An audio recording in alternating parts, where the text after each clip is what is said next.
Hi friends, எல்லாருக்கும் வணக்கம். இன்றைக்கி சுரக்காய் கூட்டு எப்படி செய்யலான்னு பார்க்கலாம். வாங்க வீடியோக்குள்ளே போகலாம். ஃபஸ்ட்டு ஒரு குக்கரில் பாசிப்பருப்பு ஒரு 100 எடுத்துக்கோங்க. அதை நல்லா வாஷ் பண்ணி எடுத்துக்கோங்க. இப்போ சுரக்காவை கட் பண்ணிக்கலாம்.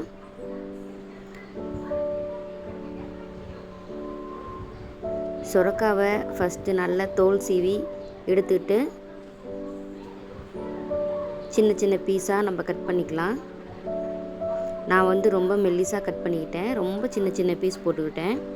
அப்போ தான் அதில் 2 விசில் விட்டு இறக்கும் போது நல்லா குழஞ்சிரும். குழந்தைங்க ஈஸியாக சாப்பிடுவாங்க. அதுக்காக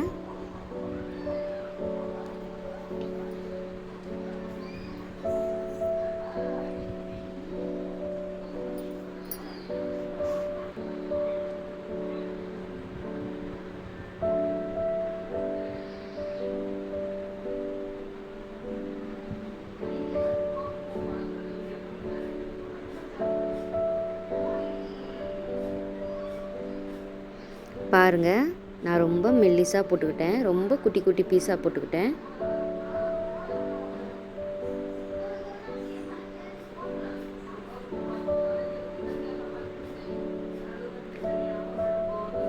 இப்போ இதை ட்ரைன் பண்ணி எடுத்துக்கலாம். இப்போ ஒரு பவுலில் பச்சை மிளகா, தக்காளி, வெங்காயம் எல்லாத்தையும் கழுவி எடுத்துக்கலாம். நான் ஒரு தக்காளி, ஒரு வெங்காயம், 4 பச்சை மிளகா போட்டிருக்கேன். காரத்துக்கு தகுந்தாப்புல நீங்கள் பச்சை மிளகாய் எவ்வளோ வேணாலும் சேர்த்துக்கலாம். நான் எல்லாத்தையுமே ரொம்ப சின்ன சின்ன பீஸாக போட்டுக்கிட்டேன்.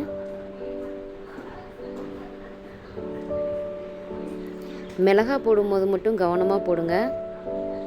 ஏன்னா சாப்பிடும்போது திடீர்னு குழந்தைங்க வாயில் அடிபட்டுரும். இப்போ கழுவி வச்சுருக்க பாசிப்பருப்பு, நம்ம கட் பண்ணி வச்சுருக்க வெங்காயம், தக்காளி, பச்சை மிளகா எல்லாத்தையும் போட்டுக்கிட்டு இந்த காயையும் நம்ம உள்ளே சேர்த்துக்கிட்டு, நான் ஒரு 1/2 டம்ளர் தான் தண்ணி ஊற்றிருக்கேன். அதுவே போதும். கொஞ்சமாக மஞ்சள் தூள், ரொம்ப கொஞ்சமாக சாம்பார் பொடி போட்டிருக்கேன். நான் உப்பு இப்போ சேர்க்கலை.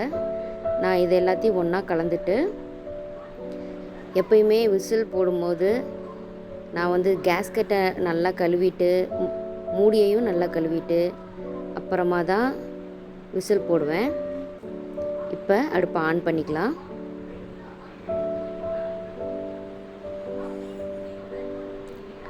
ஆன் பண்ணிவிட்டு நம்ம குக்கரை வச்சிடலாம். விசில் போட்டுக்கலாம். அதுக்குள்ளே நம்ம கொஞ்சோண்டு தேங்காய் திருவி எடுத்து வச்சுக்கலாம்.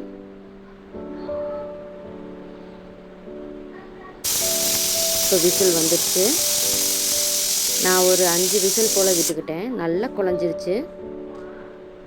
இப்போ பாருங்கள், ப்ரெஷர் ரிலீஸ் பண்ணிவிட்டு நம்ம அந்த பருப்பை நல்லா மசிச்சுக்கலாம். நான் கரண்டிலேயே மசிச்சுக்கிட்டேன். நல்லா இருந்தது. இப்போ நம்ம இதுக்கு ஒரு தாளிப்பு கொடுத்துக்கலாம். மறுபடியும் ஸ்டவ்வை ஆன் பண்ணி ஒரு கடாய் வச்சுக்கோங்க. கொஞ்சமாக எண்ணெய், கடுகு போட்டு நல்லா பொரிஞ்சதுக்கப்புறம் கொஞ்சமாக உளுந்தம்பருப்பு போட்டுக்கோங்க. நான் கொஞ்சம் பெருங்காயத்தூள் போட்டுக்கிட்டேன். இப்போது 2 வரமிளகாய் கிள்ளி போட்டு நம்ம மசிச்சு வச்சுருக்க பருப்பையும் எடுத்து அதில் போட்டு கடைசி அந்த குக்கரை கொஞ்சம் கழுவி தண்ணி அதிலே ஊற்றிக்கலாம். இப்போ தேவையான அளவு உப்பு, நான் உப்பு இப்போ தான் சேர்க்குறேன். அதே போல் கொஞ்சமாக தேங்காய் எல்லாத்தையும் போட்டு நல்லா கிளறி ஒரு 5 நிமிஷம் அடுப்புலேயே வச்சுருங்க.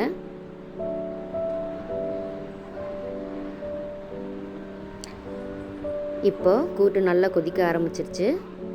இப்போ நம்ம ஸ்டவ்வை ஆஃப் பண்ணிக்கலாம்.